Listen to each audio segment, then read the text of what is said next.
We're back for part 2. Brittany has more to say. She felt like I cut her off. Yeah, I need some adequate time in here. I didn't think that she was I needed questions too. Yeah, I didn't know. Come on, I have a question. Okay, where were you prior to Primerica mentally?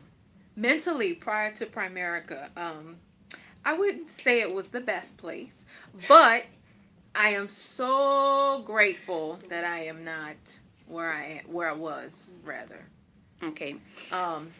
Blake Whittle made a statement in the Millennial Movement workshop, and it pretty much, don't quote me, but it pretty much said that if the people who gave you all the adversity and the pain were to take all of that back, then you would have to give your strength back as well.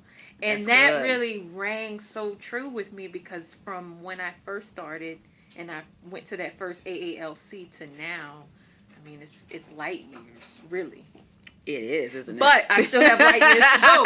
But it's light years, and just to be able to sit in the seat and inspect myself as well as, place myself in the midst of everything, it's just like, man, like, if I can make that much change in a year, imagine in 2, from this convention to the next, or imagine in 5 or 10. I mean, I'm gonna be something to be reckoned with. You're gonna be zooing it, huh?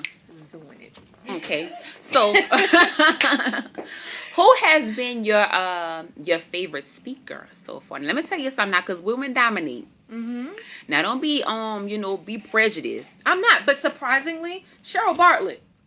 Okay. I really enjoyed her. What was it that made her your favorite? Is it something that she said? Is it her demeanor? It was her demeanor. Confidence? It was her confidence. And the other lady, I can't remember her name. She had the short hair, very sweet little old lady. You know what I'm talking about? Nope.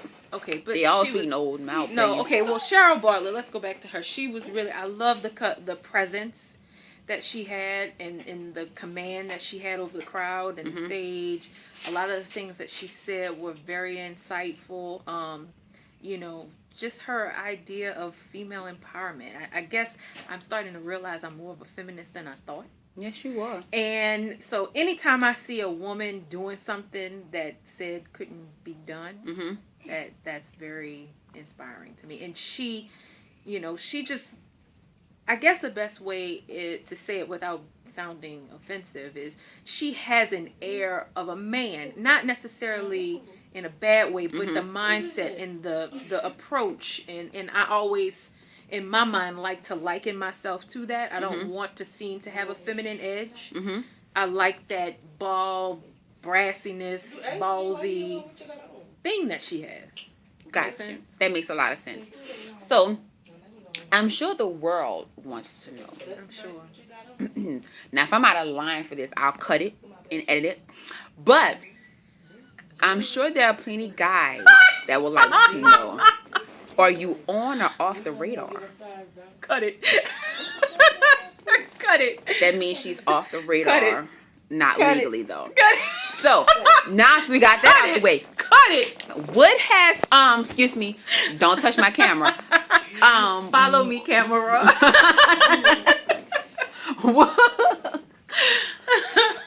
By you being, what has been your experience being if I'm not mistaken, a second generation vice president and the COC base shop, being mentored, being coached by someone as phenomenal as Coach Cedric Thomas? What are some of your what are some things you know for a fact that you cannot get anywhere else? I don't think I could get any of it anywhere else. And that's just being honest. I mean, I've always known Coach on a personal level, not necessarily a business level. And just to see him in his arena, it's like mind-blowing and mind-boggling. And, I was thinking today, just from conversations that we've had throughout the week, and just the amount of faith that he's instilled and hope that he's instilled in me, it's like, man, if he thinks that about me, why don't I? So, I mean, the things that I've learned you know, in the bullpen, out the bullpen, and one-on-one and whatever. I mean, it's completely priceless. Completely. Well, I'm sure he definitely will appreciate that information from you. What will you tell a brand new person coming into the business that started off like how you may have, kind of shy, a little bit of stage fright, not willing to, kind of difficult to get outside, the comfort zone, ask the questions. And what would you say, or what would you go back to do differently to tell that teammate that may come on your team that was shy or that is shy like how you were when you first came in? What would you say to speed the process up for that person? I would say, why not you? Why don't you think you deserve it? Why don't you think it could be you? Why don't you think that you have every single capability that same person on the stage has? The only difference between you and them is tenure. Really. Tenure. Primerica, as everybody said this weekend, is fairly simple. Along the way you pick up tips and tricks of the trade, but other than that, why not you? It's okay to be bold. It's okay to offend. It's okay to, speak your mind. It's okay to be you. You don't have to be your upline. You don't have to be